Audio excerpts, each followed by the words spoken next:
Hello, everyone. Happy Friday and maybe Saturday if you're in Australia. Welcome to my 33 days of self mastery. Each day, we're talking about an aspect of yourself that you can accomplish, achieve in order to complete wholeness and oneness within yourself. So you can create the self mastery that it takes to navigate this journey of ascension. So, today we're going to be talking about pleasure. And that is something that I don't think we allow ourselves to experience along this journey. We tend to, dive into the pain. We tend to think of the whole journey as being painful. But what if we shifted our perception and we decided and chose to focus on the other side of that polarity?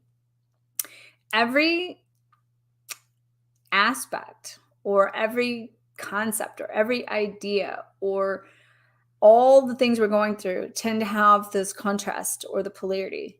So if we reframe some of those lower frequency or lower vibration things, we can shift into the other side of that. And so the more pain you experience, the more pleasure you should be able to experience. And the laws of the universe that says that there is going to be contrast, duality, and they're going to be equal and opposite. So that being said, as I mentioned, the more pain you experience, you better believe the more pleasure you have the opportunity to experience. Hello, Trudy. Welcome. Pleasure, pleasure, pleasure. Yes, yes, yes. But I think that it's going to be so important that if you want to experience the pleasure, you have to basically claim it. You have to show up in a new way, a new version. And people are stuck in the realm of the pain. So, what is it in your reality that you could use this pain for to shift to something new and different? And you're only going to know that if you really explore who you are and what your desires are, because I don't think we just wake up and be like, oh, I'm going to be pleasure. I want to experience pleasure today. And that's basically part of the problem. I think we need to spend more time diving into the pleasure side. And that pleasure could come from fun, freedom, being childlike, being not only that, the sensual touch and the intimacy and our ability to experience and feel pleasure down to sex and things like that.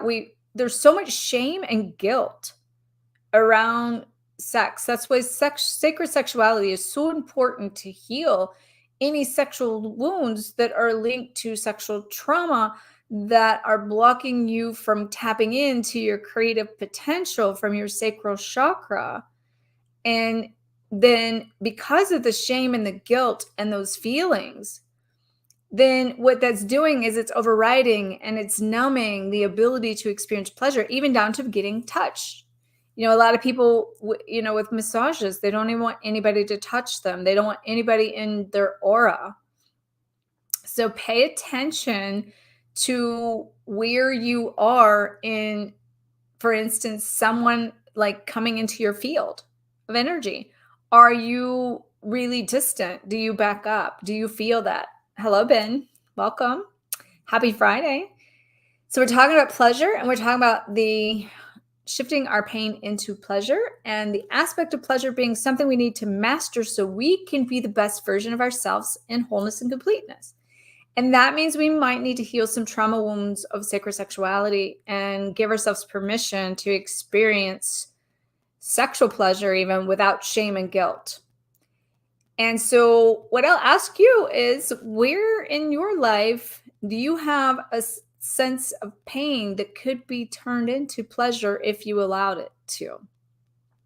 What wounds do you have to heal? What is causing you pain that's preventing you from experiencing pleasure? What traumas have you been through that you're not willing to be touched or caressed and nurtured? And that's another side of it. Even though it's pleasure in one sense, and the other sense, people don't know how to experience embracement and being hugged. I will tell you, I grew up and had very loving parents that wanted to basically just hold me, cuddle me, snuggle me, and I would kick, squeal, scream, like, let me out of here. Like, I just came in wired to not wanting to be touched. I didn't even want anybody to touch my hair, mostly growing up. And it took me a long time to come into a place of letting someone work on me or work, do my hair and things like that, or touch my head. I didn't want to be touched in my head at all. Don't touch my hair. Can't even begin to tell you, but it just sent like shivers like all over me in a sense that were not pleasant. And as I say that, I'm sure that had a lot to do with the energy of the crown chakra and all of the portals within our head that carries that ancient wisdom, because we come in wired this way. It's about us waking up to the connection of our, who we are, and awakening to an identity of being a spiritual being, having a human experience, but really it's giving and allowing us to navigate it in a way that we don't have to experience so much struggling and suffering anymore. So, with that being said, I'm going to be writing today about all of this. I'm writing a new book, and it is going to come out in the winter of 2024, but I have to have it completed by February. And so I'm working on topics for the book, and one of them is 33 aspects to for self-mastery, collecting those aspects within yourself. So I would love to hear, feedback from all of you that I can write about, that's letting me know from an insider perspective, like, what is it in all these aspects I keep talking about that you need to work on, or that you are working on, or that you need assistance with to come into wholeness with that aspect, so you can stop blocking that side of yourself. And that's the point, because these aspects are in us. We're wired with them, but we are blocking them. And so, yes, perfectionism, you got that right, Trudy, because sometimes we are perfectionists and we want things a certain way. And then therefore, because it's not a certain way, we block ourselves from experiencing the now. Because it's one thing I'll tell you, when it comes to pleasure, you really got to come into your senses. And as an empath, that's kind of hard because we've blocked our senses because we feel so much. And then, not to mention, being able to go back to the innocence of our childhood. And like I said, coming into a place of innocence with things and being able to have fun and playtime. And that's what I've been trying to incorporate in my life, is more fun and play. And I'm not going to say I'm perfect at it at all, but I know that, like, it's something that, as long as I'm aware of it and I'm working towards it, then it's like anything else. You practice it and you get better and better and better at it. And before you know it, it becomes a part of you. Your first disappointment when you were married to your wife. And okay.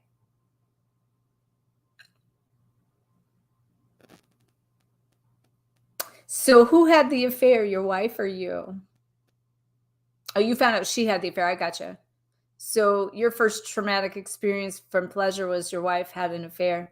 Probably made you feel like, a lot of times if something like that happens, it's like, well, what's wrong with me? Why am I not good enough? And why can't I, and that's like on this twin flame journey, a lot of people are experiencing that. Like, why am I not good enough? And especially when it comes to the twin flame ability to experience like great pleasure and sexual intimacy, and it's out of this world kind of connection. It's an out of body experience. When you have an interference of all these lower frequencies and it pulls you out of alignment from being able to feel those things, then you're not able to live your best self when you can't just openly, freely, just, have like an orgasmic bliss that's a daily life, a daily practice, right? And that doesn't mean you're going to stay in that state 100% of the time. But I think when people experience that state, now it's like, oh, I want that state. I want to stay in that state, and I don't want to go back to reality, right? So that's another thing about this, because sexual intimacy with the twin flame journey is all about like explosive magnitude of, I call it Egyptian ecstasy. And it's because it's got to do with the tantric energy and the temples of the sacred sexual temples of Isis. And that is where our roots are, from a sense of tantric sex. And in that, there's been also a lot of like shame and guilt around that for people, because that also represents a sense and a timeline. Hello, uh, Behar. Sorry, I'm not sure I'm saying that correctly, but hello. I'm going to put this up here so I can see this. Oh, you asked the universe about a person. If he's your twin flame. Universe says yes. And no contact. Yeah, that's typical of the twin flame journey. I would highly recommend you watch some of my video playlist, especially on detachment. That's going to really help you on the YouTube channel. That would really, really be a benefit to you. So if you've been following me on this journey, or you haven't, and if you've been following me and you've missed some of the 33 days of mastery that I've been doing here, I have a playlist on YouTube for this as well. And if you're just coming in and you haven't been following it and you would like to catch up, we're on day 23. I have 10 more days. So I love your feedback. I love the following. And I want to thank everyone for sharing with me, like what you're seeing in me personally, having changed and coming into even more sensual, the sensual side, the feminine side, the connection to the embodiment of my own sensual self. And that is also like part of that is experiencing pleasure. Where I would say for me, that's the biggest pleasure point to kind of like work on is in my daily life and daily practice of showing up in a place of enjoyment and fulfillment, and to have a sense of feeling like everything I experience or touch brings me joy and pleasure.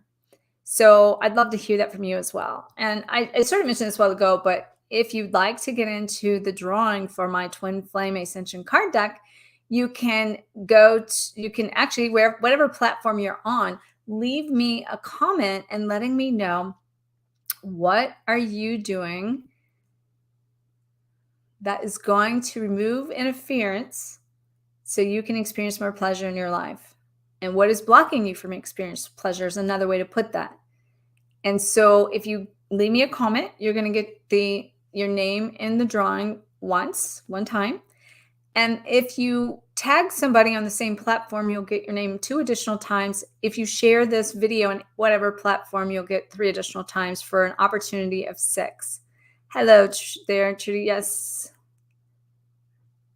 On detachment, videos on detachment. Yes, you can attest to those videos on attachment, can't you, Trudy? I know you watched that whole series probably, didn't you? So anyway, get your name in the drawing for my Twin Flame Ascension Oracle deck. And now as I say that, because I got a link in the like above or below, or even on Instagram in my bio for the Twin Flame Oracle deck, if you're interested in that, because a lot of people have been asking me about it because it came out this year. It's a 6.5-year project. And I know I'll have more coming eventually. It just takes time to get everything into motion and all the creation planned and done. But I did just launch my Lightworker Academy in August. And hi, Jet. Hello. You're interested in getting a deck? Is that what you're referring to? If you are, go on to the link and you'll be able to see where you can get a deck right there. Okay. So wherever, looks like you're on Facebook. So on Facebook, I think it's going to be above you. Okay, gotcha. Yes. So basically, what I was about to tell you about in the links, I also have a link to my Lightworker Academy in case you're interested in learning more about that, because that is what I feel like is going to help you go to the next level to experience more pleasure, more fun, more purpose, and able to connect with a community of like-minded soulpreneurs that are way showers also, that want to step into their purpose, and they've been being stuck and they don't know where to start, or either start period, or how to go to the next level. I'm helping people through coaching, courses, and community to be able to get all the tools, tips, and techniques you need to go through that barrier, to go to the next level in whatever you plan to do, because your mission is you. But at the end of the day, helping you discover what that is, unlock it, make it more clear, help you, get your the resources you need to step into business, and a system, most importantly, a system of how to do that. So that's all for today, but thank you for following me on this journey. And I'm going to be going to write now, and I will be back tomorrow briefly. Julian and I have a kind of a date kind of thing planned for connection and communication. And so we're going to be doing that tomorrow, but I will make a brief appearance tomorrow to keep my commitment. And starting tomorrow, we'll be on the downhill time frame of counting down 10 days to the last 10 days versus counting up. And so I will see you then. Thank you and have a great day, night, evening, or morning, wherever you are.